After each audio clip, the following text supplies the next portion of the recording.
Ma'asyiral muhtaramin wal muhtaramat, ikhwanu fillah, sidang jamaah subuh yang insyaallah dirahmati dan dimuliakan oleh Allah Subhanahu wa taala. Hamdan wa syukran lillah, salatan wa salaman ala sayyidina wa maulana Muhammadin wa ala alihi washabbihi ajmain. Assalatu wassalamu bi'adadi ma fi ilmillah alaika wa ala alika ya sayyidi ya Rasulullah. Agisna sari'an biizzatillah. Jamaah subuh yang insyaallah dirahmati dan dimuliakan oleh Allah Subhanahu wa taala. Kemarin subuh kita membahas tentang hal-hal di seputar sedekah. Salah satu hadis Nabi yang sering dibahas dalam masalah sedekah adalah ketika Rasulullah berwasiat kepada sahabat.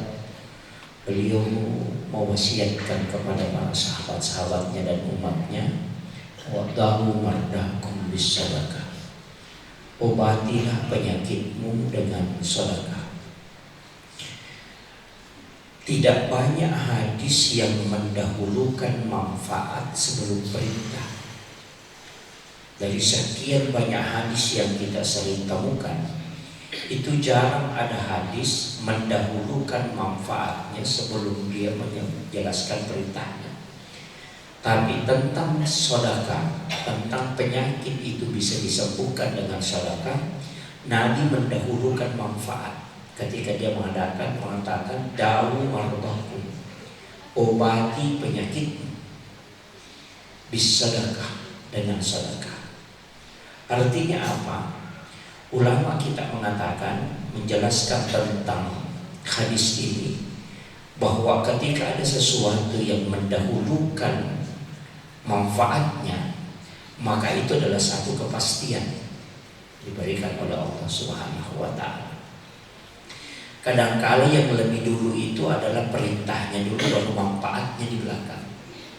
Tapi untuk sedekah ini disebutkan dawu mardakum, obati penyakit bisadakah, dengan sedekah. Itulah sehingga ulama kita mengatakan bahwa sebenarnya penyakit itu bisa disembuhkan dengan sedekah. Cuma kadang-kala kita kalau bersedekah itu pelit, tapi kalau berobat itu kadang loyal. Nah, ini kadang jadi masalah.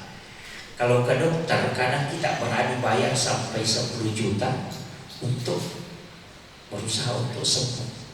Tapi ketika kita sedekah bukan 10 juta, hanya 10.000. Itu kan jadi masalah kan? Ya, makanya sebenarnya saya sering mengatakan bahwa tidak ada dokter yang bisa menyembuhkan penyakit. Tidak ada. Seluruh dunia itu tidak ada. Sehebat apapun manusia, itu tidak ada dokter yang bisa menyembuhkan penyakit. Dokter itu hanya mengobati orang sakit. Jadi ini penting ya. Jadi ini berkaitan nanti dengan akidah. Kalau kita salah di sini bisa fatal ini. Jadi dokter itu tidak pernah menyembuhkan penyakit. Karena menyembuhkan itu tugas Allah. Nah, kan? Yang punya hak otoritas menyembuhkan penyakit itu Allah. Dokter itu hanya mengobati. Makanya di mana-mana itu kalau ada dokter buka praktek, apa yang ditulis di situ? Mengobati penyakit kanker, mengobati asam urat. Tidak ada dokter itu yang tulis menyembuhkan penyakit kanker. Tidak ada. Ini dulu yang saya luruskan. Jadi bapak ibu kalau pergi berobat, jangan pernah minta kepada dokter supaya penyakitnya itu disembuhkan. Jangan. Itu sudah salah. Kita minta ke dokter untuk mengobati kita punya penyakit. Untuk kesembuhannya minta kepada Allah. Jadi tidak ada dokter yang menyembuhkannya, hanya mengobati. Makanya kalau datang berobat dan tidak sembuh, jangan marah-marah, karena dokternya hanya mengobati, bukan menyembuhkan. Nah, itu kan. Makanya doa itu kan ada Bismillahirrahmanirrahim, la syifa'u illa antas syafi'. Kan itu dibaca. Eh, ini tidak dihafal ya? Itu kan doa yang dibaca ketika makan obat. Jadi kalau makan obat baca apa? Bismillahirrahmanirrahim saja. Waduh, fatal ini. Basmalah itu kan saya sudah katakan lebih 20. Bismillahirrahmanirrahim. Itu kan yang umum kan? Umum. Bismillahirrahmanirrahim semua bisa dipakai. Kemudian yang kedua, kalau kita mau menanam sesuatu, biasa dibaca Allahur Rahmanur Rahim. Itu saya dapat penjelasannya guru Profesor Dr. Quraisy. Jadi bukan Bismillahirrahmanirrahim. Kenapa pakai Allahur Rahmanur Rahim? Itu supaya itu minta pertolongan langsung. Kalau Bismillah itu minta barakah, ya minta keberkahan. Nah kalau sesuatu yang mau ditanam seperti padi ataupun jagung atau apa, kita kan yang kita itu perlindungan Allah, pertolongan langsung. Jadi bukan minta barakahnya, tapi kita minta pertolongan langsung. Makanya dibaca Allahur Rahmanur Rahim, tidak pakai bismi. Nah, itu kan basmalah. Nah, kalau kita mau menyembelih itu kan ada Bismillahi Allahu Akbar, ada yang baca Bismillahi Billahi Allahu Akbar. Jadi kalau mau menyembelih itu tidak boleh pakai Rahman Rahimnya Allah untuk membunuh. Makanya tidak boleh pakai Bismillahirrahmanirrahim kalau mau menyembelih. Karena Rahman Rahim Allah itu tidak dipakai untuk membunuh. Makanya dalam satu surah di dalam Al-Quran itu, surah Baqarah, tidak ada basmalahnya. Karena itu membicarakan tentang peperangan dan pembunuhan. Jadi kalau masalah peperangan pembunuhan itu tidak dipakaikan basmalah. Jadi jangan simpan Rahman Rahimnya Allah untuk membunuh. Makanya dipakai Bismillahi Allahu Akbar atau Bismillahi Billahi Allahu Akbar. Nah, itu. Sudah hafal? Nah, itu. Beda aja nih Pak. Itu yang dibaca kalau menyembelih, mau sapi, mau kambing, mau ayam, mau apa, itu semua dipakai. Ya. Cuma nanti kan ada kalau Imam Syafi'i beda. Kalau Syafi'i itu dia mengatakan basmalah, kemudian baca sholawat, nanti disembelih baru pakai Bismillahirrahmanirrahim. Jadi diawali dulu Bismillahirrahmanirrahim, kemudian baca sholawat, kemudian baca Bismillahirrahmanirrahim. Ada kan yang nanti itu dia bilang berapa kali Allahu Akbarnya? Ada bilang 3 kali. Kalau ada yang mengatakan tidak, ikuti kakinya. Kalau ayam 2 kali Allahu Akbar. Kalau sapi 4 kali. Ada kan begitu. Itu tidak ada syaratnya. Hanya ulama-ulama tarekat yang kemudian kasih pakai itu. Dan juga mengatakan, oh tidak, kalau menyembelih itu ada aturan-aturannya. Pertama, pertajam pisau. Pisau itu harus tajam. Saya sarankan untuk beli pisau yang, kalau penyembelihan untuk imam, beli pisau yang memang pisau golok sembelih. Itu banyak merek. Kalau yang saya pakai agak ringan, biasa ringan kemudian agak mudah ditarik, itu Tramontina. Ada juga Epdik. Cuma kalau Epdik itu agak awet, istilahnya bisa dipakai sampai 4 tahun, itu belum diasah. Kalau Epdik. Kalau Tramontina itu kan berhasil. Ada juga Sulus, itu Turki. Ya. Jadi kalau yang tahan kuat, bisa juga dengan bolar 110, itu Jerman. Jadi Epdik dengan bolar itu semua Jerman. Mestinya orang yang imam itu beli itu. Ya. Itu sampai 40 ekor sapi disembelih itu belum diasah. Dan itu cuma 1 kali tarik Pak kalau dipakai. Kalau sudah dikasih rapat di bawah, ditarik dan begini, itu langsung sampai ke tulang. Ya. Itu sampai yang saya pakai itu sudah 4 tahun belum pernah diasah. Itu dengan hanya panjang sekitar 30 cm, 20 cm lebih. Tapi itu tajam sekali, lebih tajam dari silet. Kalau kita kasih begini di tisu itu langsung patah tisu gitu. Ya, makanya imam itu mestinya beli yang begitu. Kita kan sebenarnya kadang keliru Pak. Kita pakai golok, katanya ini golok, sebenarnya bukan golok, tapi peri yang dibikin golok. Kan biasa gitu. per mobil dibikin golok, gergaji dibikin golok. Padahal itu bukan golok Pak, itu per. cuma dibikin, kemudian dibikin panah kan. Sebenarnya beli yang asli memang dari pabrik. Jadi memang dari pabrik itu serokarbon namanya, tidak ada memang campuran karbonnya. Dan itu tahan betul. Itu karena istilahnya dipakai sampai 30-40 tahun tidak akan tergantikan. Makanya kalau Pak Imam cuma agak mahal memang. Itu harganya kalau kayak masih yang betul-betul bagus itu harga sampai 2-3 juta. Kalau yang Turki itu agak murah ya, yang dipakai orang Arab itu sembelih unta, bisa begitu. Gitu. Makanya mestinya jangan imam yang beli Pak, tapi masjid ya, pakai uang masjid, kemudian imam disuruh yang pegang, tugas syara yang disuruh pegang. Nanti kalau ganti dikasih pindah lagi pisaunya, karena kalau Pak Imam yang mau beli setengah hidup juga itu. Kan kalau mahal itu. Saya masih punya yang campuran 21 baja. Ada itu yang dipakai orang Turki untuk 21 baja, itu direndam. Baja tenggelam yang diambil kemudian dibikin golok. Itu full tanduk. Saya pernah pesan dulu, itu masih ada di rumah. Jarang saya pakai karena itu agak hitam darahnya binatang kalau disembelih. Karena ada bajanya yang mungkin campuran baja sehingga istilahnya orang Bugis memosok, sehingga kadang darah binatang itu warna hitam kalau sudah disembelih. Jadi saya tidak pakai, jadi hanya disimpan ya. Karena itu agak mahal, hampir 10 juta. Itu hanya golok sembelih ya. Kayaknya Pak Imam ini mestinya beli yang murah-murah aja Pak, tidak usah yang mahal. Yang kayak etik itu sekarang agak murah. Dulu itu 5 tahun lalu mahal sekali, sekarang agak murah karena sudah banyak yang jual.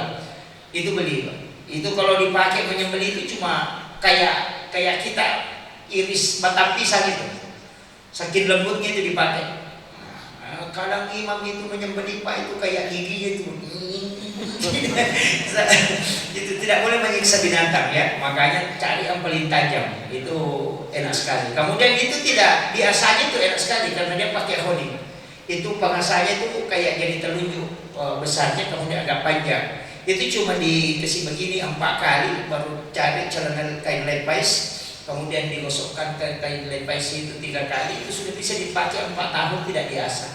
Itu saking simpelnya dipakai. Jadi makanya kalau yang sering menyembelih pakai itulah, janganlah pakai pisau ini yang kecuali kayak ayam potong kan gampang. Itu biar pakai ini. Tapi juga penjual ayam potong, tidak ada di sini penjual ayam potong ya. Ada ya? Saya juga kasih wanti-wanti itu penjual ayam potong, hati-hati Pak. Menyembelih itu tanggung jawabnya besar. Ini karena berkaitan dengan nyawa. Makanya baca baik-baik itu mestinya kan kalau adab-adab menyembelih itu kan pertama berwudu dulu. Ya, cuma kadang-kadang ada orang Pak ayamnya yang diwudukan baru dia tidak berwudu. Ini jadi masalah. Jadi berwudu kemudian menghadap ke Baitullah, pertajam pisaunya, kemudian ada kan kalau dalam tasawuf itu nanti kan dikaji kalau menyembelih, kalau didorong pertama pisaunya ke bawah, mestinya terakhirnya juga ke bawah.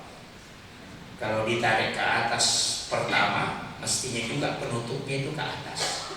Istilahnya orang tua dulu aja mau gerek kedua. Kenapa dia bilang sembelihan 2 kali? Karena yang pertama dia dorong ke bawah, baru terakhirnya dia tarik ke atas. Jadi bukan yang diambil jadikan yang pertama dan yang terakhir. Jadi kalau turun, kalau kau iris turun, yang terakhirnya juga kasih turun. Tapi kalau mau enak dimakan, tarik naik. Itu kita pelajari dalam tasawuf. Kalau kita ada orang menyembelih dan dorong ke bawah, itu tidak enak dimakan. Tapi kalau ditarik naik ke atas, karena itu kan tarik. Kalau ada ayam disembelih dan didorong ke bawah, itu pasti dia menghadap ke bawah kemudian mati. Tapi ketika ditarik ke atas terakhir, pasti dia menghadap ke atas kemudian mati. Itu aja ditandai. Jadi untuk membedakan mana yang enak dimakan yang tidak, di situ dibahas para ulama-ulama kita. Kemudian kalau ada ayam kayak dikhawatirkan keras, lidah ini jangan dikasih sentuh di atas supaya tidak keras. Jadi jangan kena di langit-langit, jangan juga di bawah. Itu kalau sudah lewat napas itu sembelih, insya Allah tidak keras itu. Kalau ayamnya kurus, binatangnya kecil, kemudian banyak orang yang mau makan, itu diajarkan cari awan. Tapi tidak bisa kalau menyembelih malam. Terus siang cari awan yang mengumpal itu, bacakan sholawat, kemudian dari awan itu kita lihat, kemudian kita lihat binatang yang kita mau sembelih. Itu akan bergerak. Ketika dia bergerak begini, sembelih, insya Allah cukup nama makan orang itu. Itu nasa mereka ada pali segera orang pemugere. Atau susah terlalu bahas ke situ nanti Pak Imam bilang nanti lagi bagian dari Pak Ustaz ini. Saya cuma kasih tahu apa-apa yang biasa diajarkan ulama kita dalam kajian-kajian tasawuf itu. Kemudian itu basmalah kan, itu basmalah semua. Jadi basmalah ini banyak Pak. Mau tidur juga pakai basmalah. Bahkan ada basmalah itu Bismillahirrahmanirrahim afani mimma badalaka khairan katsiran fadalani katsiran mimman halaka tafdila. Itu dibaca ketika ada orang kena musibah. Kita lihat rumahnya orang terbakar, langsung baca itu. Nabi mengatakan siapa yang membaca doa ini ketika melihat orang kena musibah, maka dia tidak akan pernah kena musibah yang sama. Jadi kalau ada orang kena musibah, langsung kita baca. Seolah tidak akan kena musibah yang sama apa yang dialami oleh orang itu. Itu basmalah itu. Sudah dihafal ini? Tidak dihafal juga. Ya, yang paling dihafal Bismillahirrahmanirrahim. Alhamdulillah. Ada juga itu satu basmalah. Bismillahilladzi la yadurru ma'asmihi syai'un fil ardi wala fis samai wa huwas samiul alim. Kalau itu dihafal ya. Oh ya, alhamdulillah. Tapi kalau dipakai bukan Bismillahilladzi. Nanti kalau diambil wirid itu dipakai Bismillahilladzi. Tapi kalau sudah dipakai, kita pakai Allahul ladzi la yadurru. Jadi bukan lagi Bismillahilladzi, tapi langsung Allahul ladzi la yadurru. Itu fungsinya, itu juga dipakai Pak kalau tidak mau digigit nyamuk.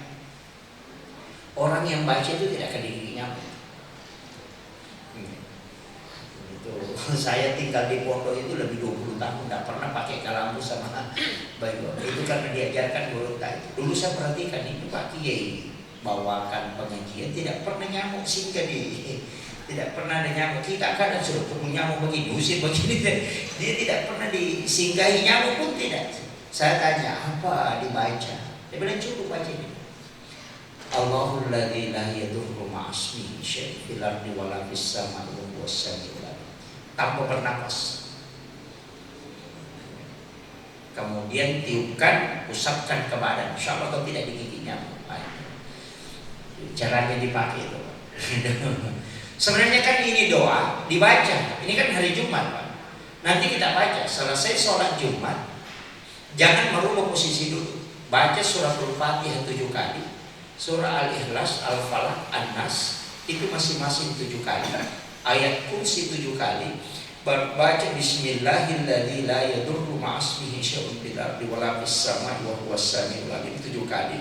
Itu Nabi janji orang itu tidak akan kena musibah sampai Jumat yang akan datang.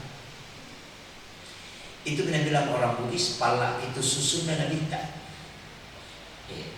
Jadi kadang itu kalau di dalam tarekat dikasih tahu sampai pala itu susunan Nabi tak. Sebenarnya itu kan kenapa 77? Itu menjamin itu. Jadi Fatihah 7 kali, surah Al-Ikhlas 7 kali, Al-Falaq 7 kali, An-Nas 7 kali. Kemudian ayat kursi 7 kali baru dibaca itu Bismillahilladzi la yadurru ma'asmihi syai'un fil ardi wala fis samai wa huwas samiul alim itu 7 kali. Nah, itu supaya terhindar dari balak sampai 7 hari ke depan. Makanya sampai hari Jumat yang akan datang itu diberikan keselamatan. Hanya baca itu. Tapi sudah sholat Jumat. Makanya kita kalau sudah sholat Jumat, saya tidak lanjut zikir. Zikir untuk tasbihnya tidak. Saya dulu amalkan ini.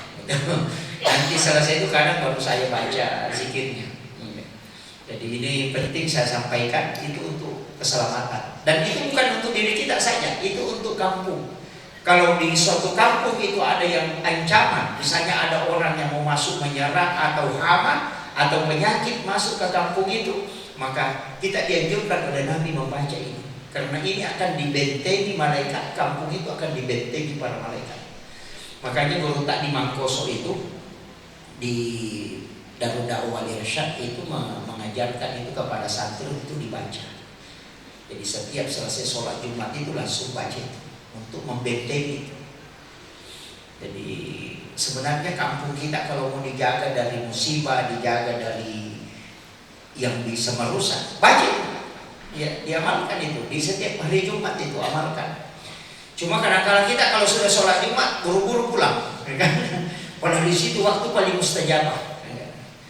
Jadi doa yang paling mustajabah itu di hari Jumat sesudah sholat Jumat, bahkan sesudah sholat asar sebelum merubah posisi duduk itu juga kan.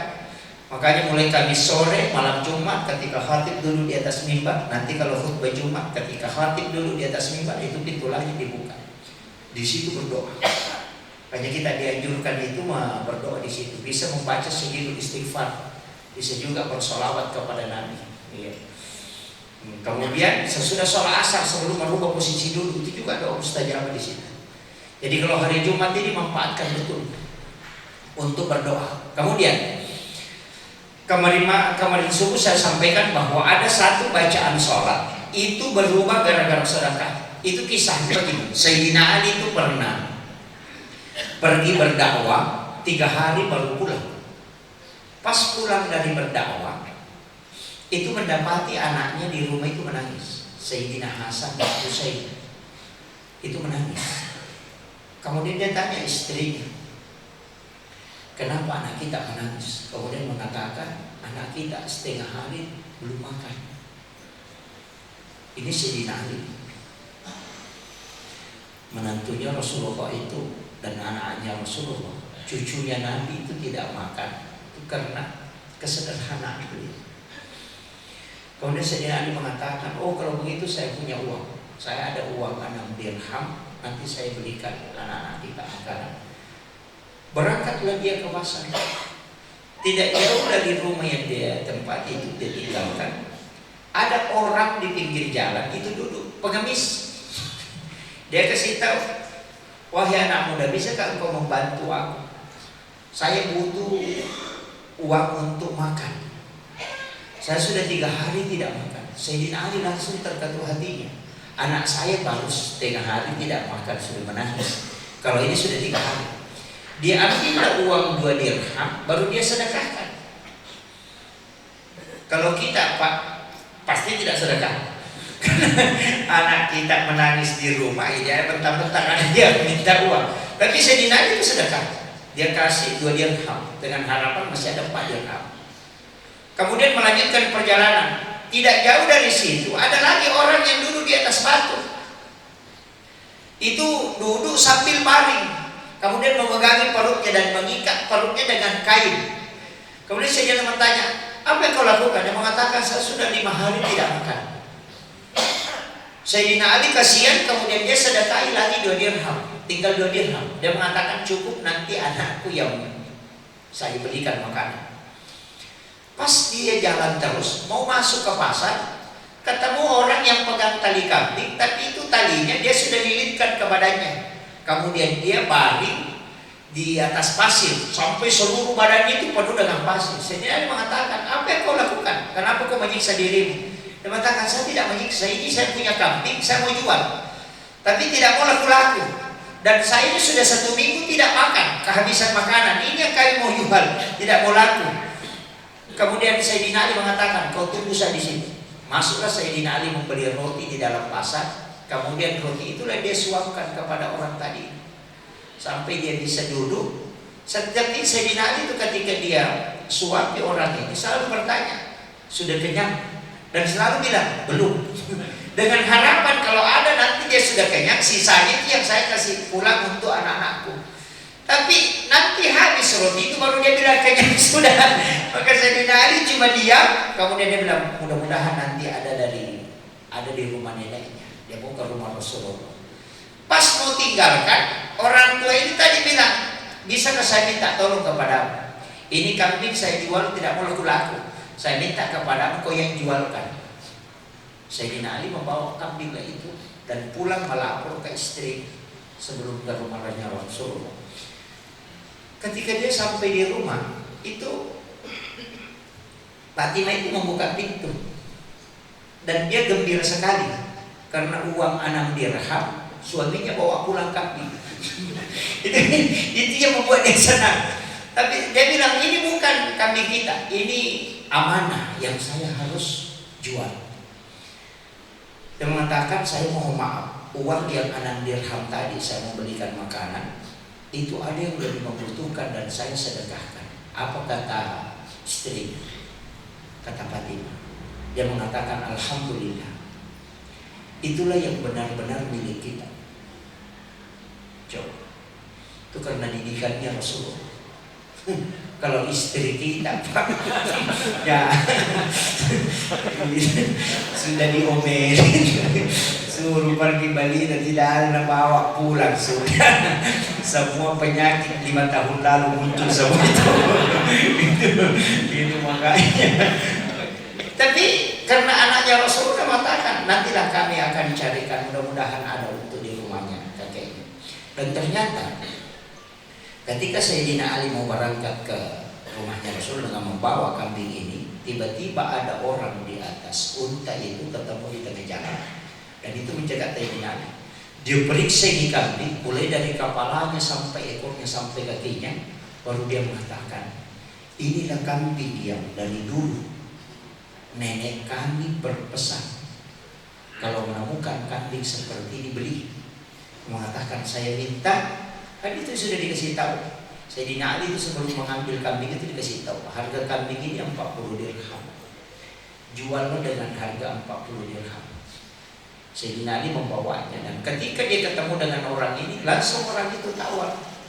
Dia mengatakan, maukah engkau menjual kambingmu dengan harga 50 dirham? Sayyidina Ali mengatakan, saya tidak jual. Kalau begitu saya minta 60 dirham. Sayyidina Ali mengatakan, saya tidak jual. Kemudian orang ini mengatakan, sebutkan berapa harga kambing ini, saya akan beli. Sayyidina Ali mengatakan 40 dirham.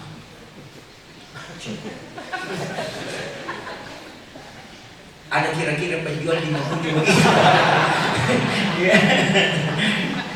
Tidak susah temukan orang seperti itu. Kenapa Sayyidina Ali tidak mau menjual dengan harga yang mahal? Karena itu amanah.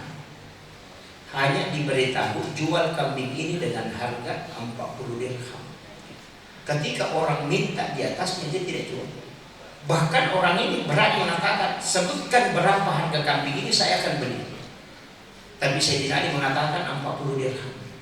Dia mengatakan, itulah amanah yang kami disampaikan kepada kami. Dan orang ini mengambil.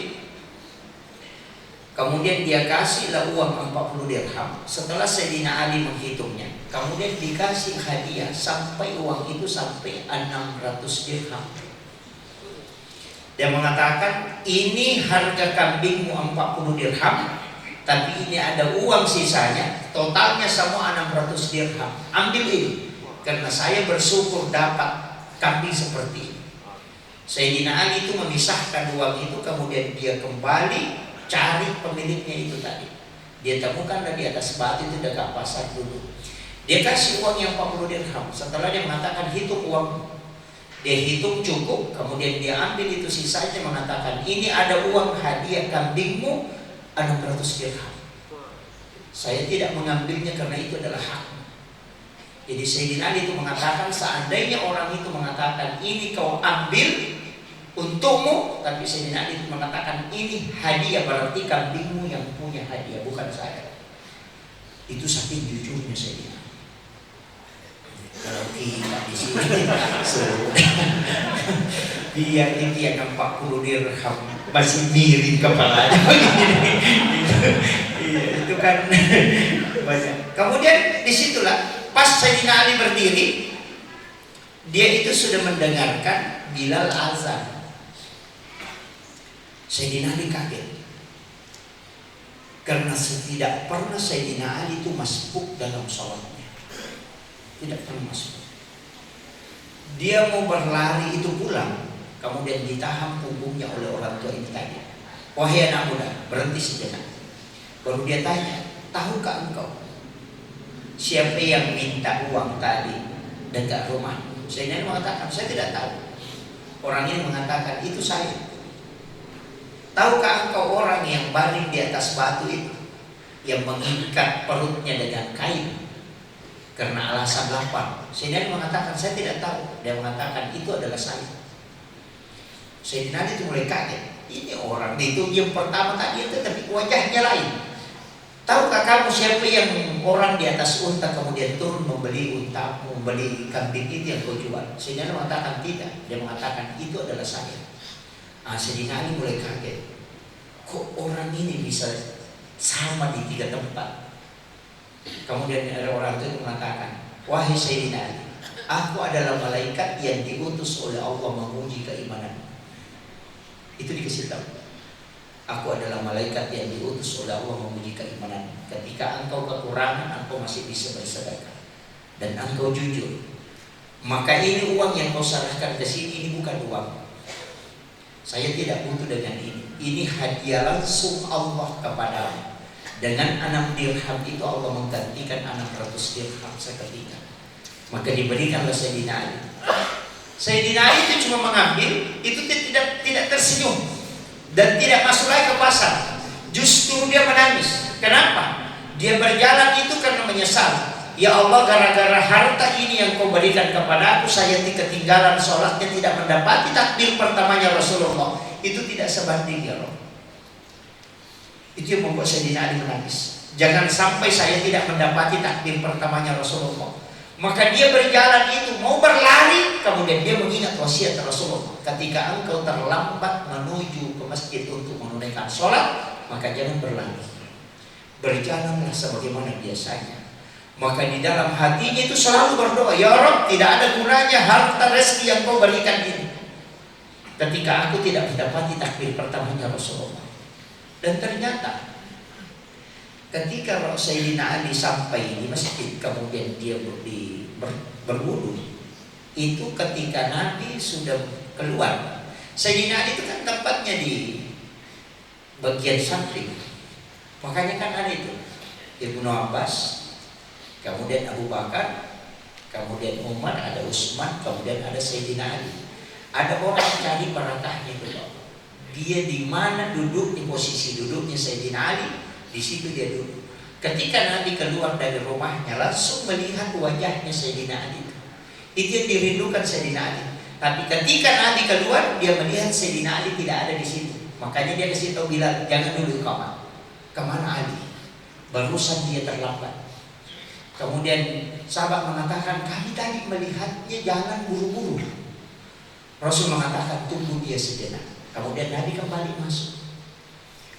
Setelah itu Nabi keluar belum ada. Inilah yang menjadi dasar. Pak ulama mengatakan kalau ada orang yang selalu datang berjamaah, dan tiba-tiba dia tidak ada, masih ada di kampung, kita bisa menunggu dia. Tapi orang yang selalu datang, kalau tidak jangan tunggu, tidak sholat gitu. Kalau orang selalu terlambat baru itu menjadi masalah itu. Jadi itu Nabi mengatakan dia dulu kau. Tapi ketika Nabi melihat tidak ada, dia suruh bilang, iqamatlah. Dan Sayyidina Ali itu sudah mendengarkan iqamatnya bilang, tapi dia masih jalan sempurna. Setelah Nabi sholat, di saat Nabi ruku, disitulah Sayyidina Ali itu menangis. Aku ketinggalan ya Allah. Tapi datanglah malaikat memberitahu Rasulullah, malaikat Jibril, ya Muhammad, jangan engkau bangkit, tunggu Sayyidina Ali. Maka Rasulullah itu ruku lama. Kemudian Sayyidina Ali masuk takbiratul ihram, kemudian ruku. Langsung Nabi mengganti kalimat Allahu Akbar menjadi Sami Allahu liman hamidah. Allah sudah mendengarkan pujian kepadanya. Itu berubah. Setelah salam, Rasulullah mengatakan, wahai Ali, doamu sudah diijabah, dan apa yang dihadiahkan Allah kepadamu hari ini sampai malaikat datang menahan aku untuk tidak bangkit. Makanya sebenarnya bacaan itu berubah karena sedekah. Sayyidina Ali itu mengalami 2 peristiwa aneh, Pak. Yang kedua, ketika dia pulang dari peperangan, kemudian tidak ada makanan di rumahnya, dia sudah lapar, pokoknya lapar, istrinya tidak ada makanan di rumahnya, tidak ada makanan dia makan. Sayyidina Ali bilang, saya dari berperang, ini tidak ada makanan. saya mau pergi ke masjid. Jadi dia pergi ke masjid melaksanakan sholat. Dia bilang berdoa itu tidak minta banyak, tidak kan dia selalu berdoa. Ya Allah, kalau Sayyidina Ali itu tidak begitu, langsung saja ngomong, ya Allah biar saya tidak minta, kau sudah tahu bahwa saya lapar. Begitu aja. Jadi dia sudah ngomong begitu, ya Allah biar saya tidak minta, kau sudah tahu bahwa saya lapar. Apa yang aku butuhkan saat ini engkau yang tahu. Langsung pabrik gandum yang tidak pernah menyala itu di samping rumahnya itu yang dia punya itu langsung bunyi tak tak tak tak tak tak. Itu sampai istrinya lari keluar melihat kenapa kok bunyi.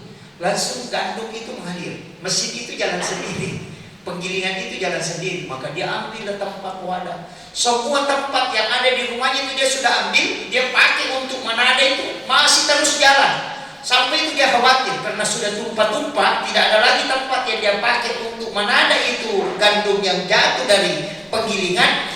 Baru Fatimah ini naik panjat ke atas, baru dia buka itu penutupnya, baru berhenti mengalir. Dia bilang, dari mana ini gandum? Kenapa mengalir? Tidak ada yang isi. Nanti dia buka penutupnya itu, baru berhenti, penggilingan itu berputar. Dia lari ke rumah Rasulullah. Belum sampai dia ngomong bahwa menceritakan itu, langsung Nabi menahan kemudian memeluknya. Apa dia katakan? Wahai putriku, jangan engkau bertanyakan tentang apa yang kamu lihat. Seandainya engkau tidak membuka penutupnya itu di bagian atas, maka gandum itu akan mengalir sampai kiamat. Itu cara Allah menganugerahkan rezeki. Jadi sebenarnya tapi itu tidak, istilahnya ulama kita mengatakan itu hal-hal khusus yang diberikan oleh Allah kepada orang yang bertawakal. Ya. Makanya ulama itu tidak pernah pusing kalau ini yang tentang masalah ini, tapi tidak bisa dipakai untuk semua, Pak. Itu mesti juga dipakai bagaimana dekatnya Sayyidina Ali dengan Allah, bagaimana dekatnya dengan Rasulullah, bagaimana doanya, bagaimana mustajabahnya soal itu. Kalau kita mau pakai itu mati. Karena kita tidak sampai pada level itu. Walaupun nanti kan, makanya saya sering kasih tahu itu jamaah-jamaah, kalau engkau punya ketawakalan yang kuat, keluarga kamu tidak sampai pada itu, maka dibilang jangan tinggalkan keluarga tanpa meninggalkan sesuatu kepadanya. Sering kan mengatakan, dia pakai kalimatnya Abu Bakar ketika Nabi minta, ketika mau peperangan, Nabi minta, saat ini kami butuh dana untuk berperang. Langsung Umar mengatakan, hai, di sini nanti ku kalah Abu Bakar. Pokoknya saya kalah nanti Abu Bakar di sini. Saya mau bersedekah paling banyak. Tidak bisa mana kalah Abu Bakar di sini. Karena Abu Bakar selalu menang kalau ada yang diminta Rasulullah. Kali ini saya pasti menang. Langsung Nabi tanya, Sayyidina Ali, apa yang kau akan sedekahkan? Dia mengatakan, saya akan mensedekahkan 40, berarti 80 karung, karena 40 unta, 80 karung gandum saya akan sedekahkan untuk peperangan ini.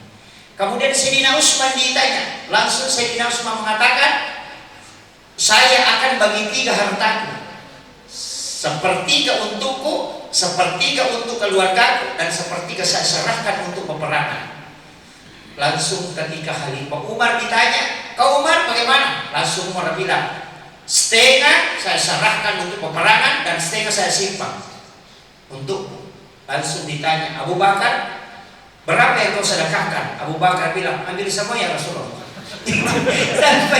sampai Umar itu menangis. Dia bilang, Rasulullah bilang, kenapa kau serahkan semua anak-anakmu dengan keluargamu? Bagaimana? Abu Bakar mengatakan, anak-anak dan keluarga Allah yang punya, bukan urusan saya.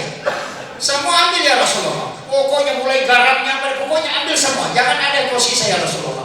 Keluargaku, istriku, anak-anakku, nanti Allah yang ngurus. Saya tidak punya urusan dengan dia. Itu cuma Abu Bakar. Tapi jangan bilang begitu. Nanti kita sama istrinya. Ya, disitulah Umar menangis. Kemudian mengatakan, memang saya tidak bisa kalahkan Abu Bakar. Makanya Nabi mengatakan kalau ditimbang imannya Abu Bakar dengan semua umat muslim yang ada di dunia yang ada saat itu, maka itu imannya Abu Bakar masih jauh lebih berat dibanding dengan iman orang muslim. Memang kuat itu. Makanya disitulah kehebatannya Abu Bakar. Umar itu sampai geleng-geleng kepala, tidak bisa mengalahkan Abu Bakar ini. Makanya saya wasiatkan. Tapi ada doa sebenarnya, Pak. Ada doa yang saya temukan di beberapa kitab dan itu diamalkan para ulama. Dan termasuk ada 4 doa pamungkas itu kalau kita bermohon kepada Allah tentang rezeki. Ini saya ingin kasih tahu sebelum saya tutup ini. Pertama, ada sholawat itu. Sering saya ajarkan. Allahumma sholli ala Sayyidina Muhammad wa ala ali Sayyidina Muhammad karimil abai wal ummahat. Jadi Allahumma sholli ala Sayyidina Muhammad wa ala ali Sayyidina Muhammad karimil abai wal ummahat. Itu saja. Hafal itu. 11 kali di waktu maghrib, 11 kali di waktu subuh. Bisa dibaca 3 kali atau 7 kali setiap selesai sholat fardu. Itulah sholawat yang dibaca supaya rezeki itu keringat tidak terlalu, kita tidak terlalu tersiksa, anak-anak kita tidak terlalu tersiksa, kemudian dia mendapatkan itu. Itu yang pertama. Kemudian yang kedua, ada doa itu. Wasubbatu alayya rizqa subbatu rahmatin fa anta raja'a qalbil kasirin minal khawats. Sudah apa? Wasubbatu alayya rizqa subbatu rahmatin fa anta raja'a qalbil kasirin minal khawats. Itu yang dibaca selama masih ada rezeki di tempat itu, insyaallah kita akan kebagian. Itu. Jadi ini yang biasa dipakai imam-imam dan pegawai syara yang tidak ini. Saya, Pak, kalau amalkan doa ini terus terang, saya amalkan doa ini itu tidak setiap hari. Kadang-kala nanti kalau misalnya di pembangunan di pondok itu agak tersendak, baru saya amalkan kembali. Kadang amalkan 1 minggu berhenti lagi. Ya. Itu karena doa-doa pamungkas itu biasa tidak diamalkan setiap hari. Saya rasakan betul itu. Biasa beberapa kali saya buktikan bahwa ternyata doa ini memang luar biasa. Kadang-kala ketika berat itu ada. Saya pernah mengalami sesuatu itu yang agak aneh. Ini bukan untuk tahadus bin imam. Itu tiang cor sudah naik, kemudian papan cor sudah dipasang, tapi uang untuk pengecoran itu tidak cukup. Sedangkan triplex kalau lama kena air itu akan bengkok, bergelembung. Dan uang saat itu tidak cukup untuk pengecoran lantai di pondok. Saya hanya amalkan itu. Saya tidak tinggalkan masjid itu sesudah sholat Jumat sampai asar. Hanya mengamalkan itu. Pas sudah asar tidak tinggalkan masjid dengan membaca Waqiah itu 18 kali. Surat Waqiah sampai masuk waktu maghrib itu sudah asar. Dan paginya itu saya ke pondok, ada kantong plastik hitam itu terlilit kemudian digantung di pintu masuk pondok itu. Saya ambil, ternyata isinya itu adalah uang. Saya tidak tahu bilang siapa yang bawa. Nanti jam-jam 10 itu ada yang menelpon dan bilang, Pak Ustaz, saya tadi singgah di pondok, melihat ada pembangunan, ada sedikit saya titip itu karena tidak ada orang, ada uang saya titip itu saya gantung. Saya bilang terima kasih, tapi saya tidak tahu siapa orangnya. Dan itu lebih dipakai untuk pengecoran. Jadi kadang-kadang itu saya kalau mengamalkan, dan itu saya uji betul bahwa ternyata doa ini memang mustajab. Termasuk dengan doa yang Allahumma rzuqni ziyaratal haramain itu, kalau sujud terakhir dalam sholat baca itu. Saya amalkan itu, Pak. Itu luar biasa. Saya mengatakan doa ini memang mustajab. Itu termasuk dari Ki Haji Maimun Subaid. Kami punya 3 mursyid itu mengajarkan. Jadi sujud terakhir itu baca itu. Allahumma rzuqni ziyaratal haramain. Nanti tembus kalau kita baru minta. Baca 7 kali dan saya buktikan. Saya belum pernah berangkat umrah dan tidak pernah berangkat haji, tapi alhamdulillah sudah 9 kali dikasih hadiah umrah dan sudah 2 kali dikasih hadiah haji furodah. Cuma saya tidak ambil. Jadi saya sudah 9 kali dikasih hadiah umrah. Itu dikasih tahu, cukup paspor yang kita kasih ke Ustaz, nanti berangkat sama-sama. Tidak ada yang kita tahu. Saya tidak berangkat, itu 9 kali. Jadi saya mengatakan, jadi makanya kalau saya sudah amalkan, ada lagi yang tawari, berhenti lagi saya amalkan itu. Karena saya tidak mau berangkat dengan seperti itu. Kaji di mursyid kami itu mengajarkan sebelum berangkat umrah, ya perbaiki dulu. Harus betul-betul persiapkan segala sesuatu.